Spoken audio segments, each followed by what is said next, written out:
Polygon in Kazakhstan is one of the most radioactive places in the world. 2.0, 2.35, 2.57. During the Cold War, it was the site of hundreds of nuclear tests. My guide has left me. He's actually said, I'm going to be the other side of the lake. Do you want me to come with you? I said, well, I do really, because I don't know what I'm doing. Today, it is a desolate wasteland that few have visited and heard of. People say online, oh, this is where they did a nuclear bomb, that's why there's a crater, and the lift shaft's the only thing to survive it. So come with me for the trip of a lifetime you'll never forget. Bon voyage! So I've just got to the Polygon. Basically, this is a memorial. There's a little kid, appropriately, which is nice. This is where the Soviet Union dropped 456 nuclear bombs to study the effects of radiation, but also to see what happened, obviously. Given the Cold War that was going on at the time, I'm assured by my guide, who's just dropped me here, this is the Peace Memorial part to the victims of people who were affected by radiation, that it's perfectly safe now. So we're now in the Polygon, and for the first time actually, I've been told to wear a suit to stop the radiation. We've got trainers protected by these plastic boots, a whole plastic suit. Then I'm going to have to cover my head.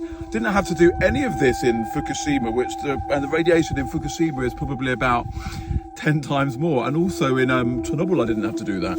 So this should hopefully be a walk in the park. And then I zip this up. Got to remember how to do it correctly.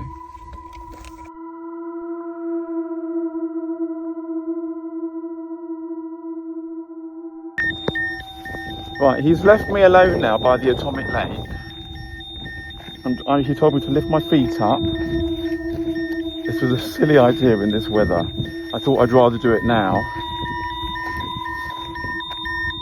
Okay, so we're now getting 1.18.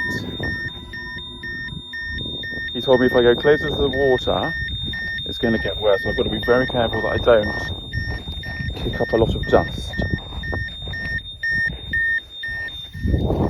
Quite hard when you're walking down a hill. 1.8, 2.0, 2.35, 2.57. I don't know why he told me.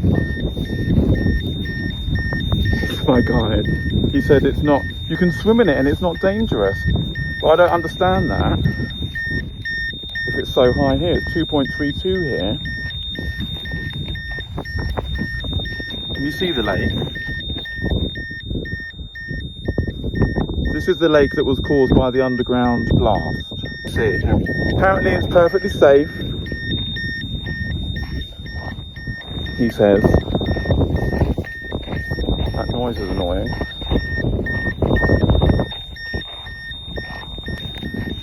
I'm not going to touch the water. People do though, people fish in it. Can you believe that? The normal background radiation in a city is about 0.08, 0.1. At the moment it's reading 1.39. It's a very hot day. It's very hard to wear rubber gloves and a white suit. I look like I'm going to be dismembering a body like Dexter. It's actually very, very peaceful here until my Geiger counter goes crazy again.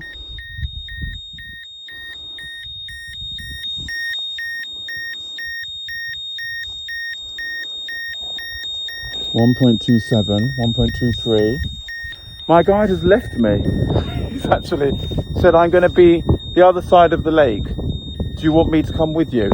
I said, well, I do really, because I don't know what I'm doing. Anyway, I'm apparently completely safe. I have to say I've been in much higher areas of radiation, so I'm not that worried. He's meant to be coming to meet me. Whether he does, that's another thing.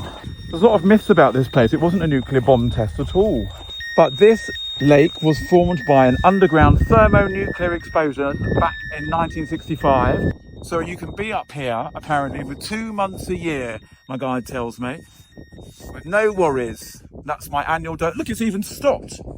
It's actually stopped because it doesn't think the radiation's high enough. It only goes up above 0.3. But I've still got to keep all this malarkey on in 37 degrees. Stunning. It's actually beautiful, isn't it? Yeah. So look at this rock, so you can imagine, so what the force should be to throw it there from the 100 meters depth to 41 meters above the surface. Immense. But yes, it's all kicking off again on the Geiger counter. This beautiful area behind me, it looks like Teletubby land, is iron ore that was thrown up by the explosion. Can you see? I can't see because it's so sunny. I'm literally going to pass out in this suit. I'm more worried about that than the radiation. Although I have to say I'm more worried about that too. This wouldn't be making a noise for no reason, would it? Now look at the connection canal. It was built still in cold time, when still before flood waters came. The dam stopped the flood water, and because its level increased, it flowed into this canal through to fill up the crater. It was filled with water within a single week, with the average speed 1,000 cubic meters per hour. Isn't that amazing? So basically the atomic lake was filled by all of that. Literally million liters per hour. But would you drink it? Drink. If you boiled it? Not due to radiation, but due to sanitary conditions. But if you boiled it, would it be okay? But for example, after boiling, of course, it is possible. Minister of Middle-Age Industry, Yefim Slavsky, came and swam in this lake to prove that it was successful. So that man lived 30 years more and passed away in the age of 90, only yes. 1986. Well, that's good, isn't it? And my guide is a very big proponent of saying that there's a lot of myths about this lake, and it's all because, what's the reason there's so many myths?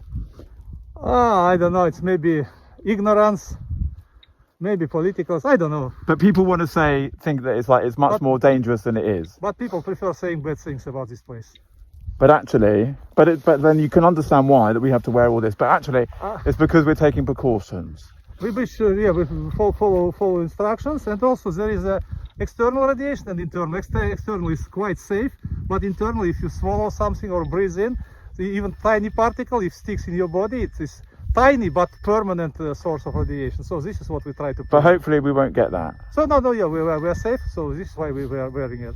I didn't wear this in Fukushima or in Chernobyl, and I'm all right so far. So that's a question to them. I know. Oh God. Oh God. I've got my triple whammy.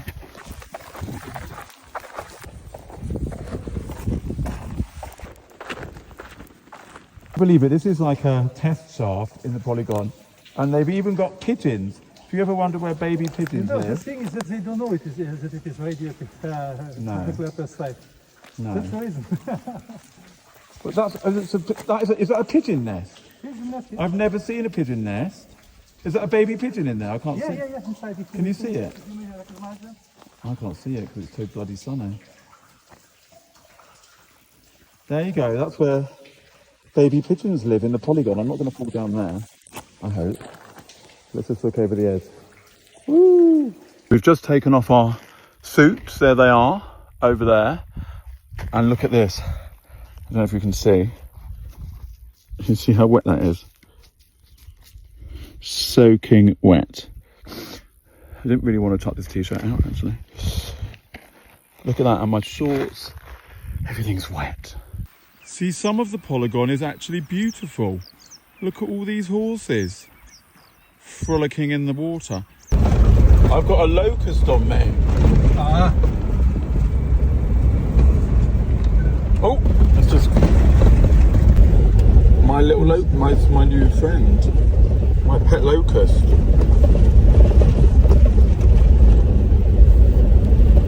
Don't go down there. That looks like an evil face, doesn't it? And apparently, I thought it was rain, like the Wizard of Oz. But apparently, It's not. It's actually dust, radioactive dust from a quarry. It's amazing, isn't it? Look at that face. Do you know what's really interesting about this place? Is the amount of bollocks that people say about the Polygon. That thing behind me is a lift shaft, right? See it? People say online, oh, this is where they did a nuclear bomb, that's why there's a crater, and the lift shaft's the only thing to survive it, and they zoom out on their drones. What a load of bollocks. They did do an underground nuclear test here. As you can see though, the radiation rate, 0.13, perfectly normal. It was about 300-400 meters underground. It's not radioactive anymore at all. And it's not dangerous, and that's not true. It's scavengers that were looking for gold because they found quartzite here. See? And normally, quartzite goes with gold. Another myth dispelled.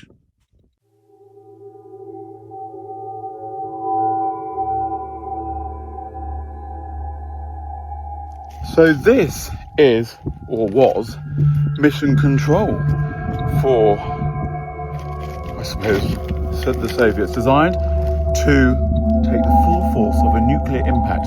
So the walls were about 6 meters thick.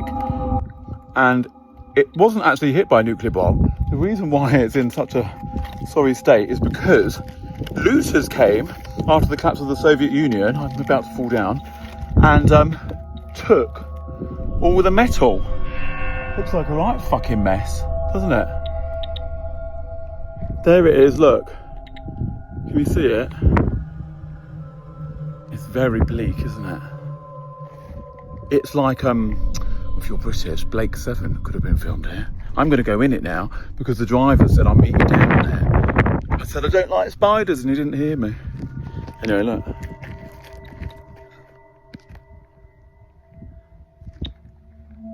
I don't want to do this, but it's actually not radioactive.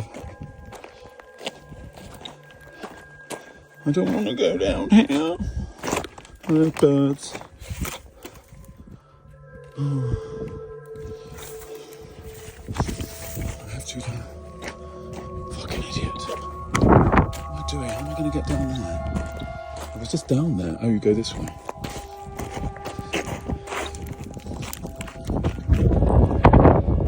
I didn't expect to be doing this. I wanted to see the things. I don't want to actually get injured in a radioactive site, but it's not like radioactive, actually.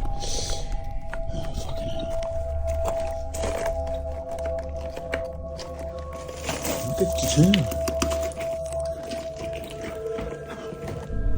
Are you there? I'm here. Oh, that's good. All right, I'm coming.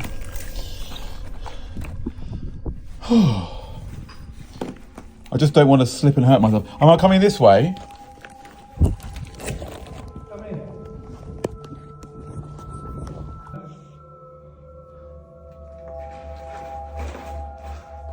No one.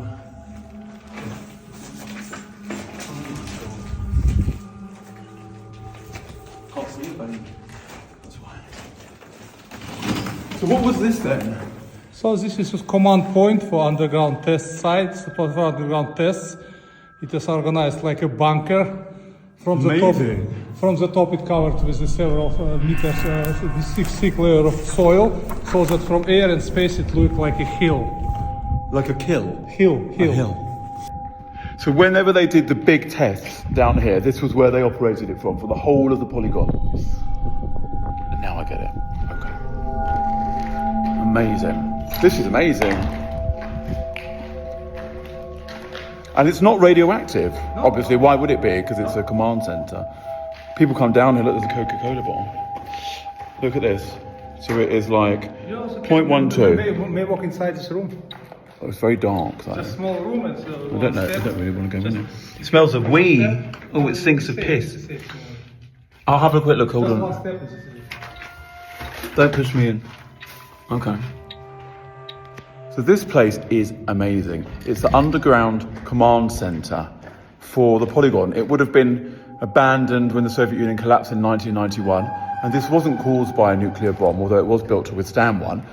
But it was actually scavengers that came in, took all the equipment, took all the metal, and left it a right state. It would have been a really good museum and part of history.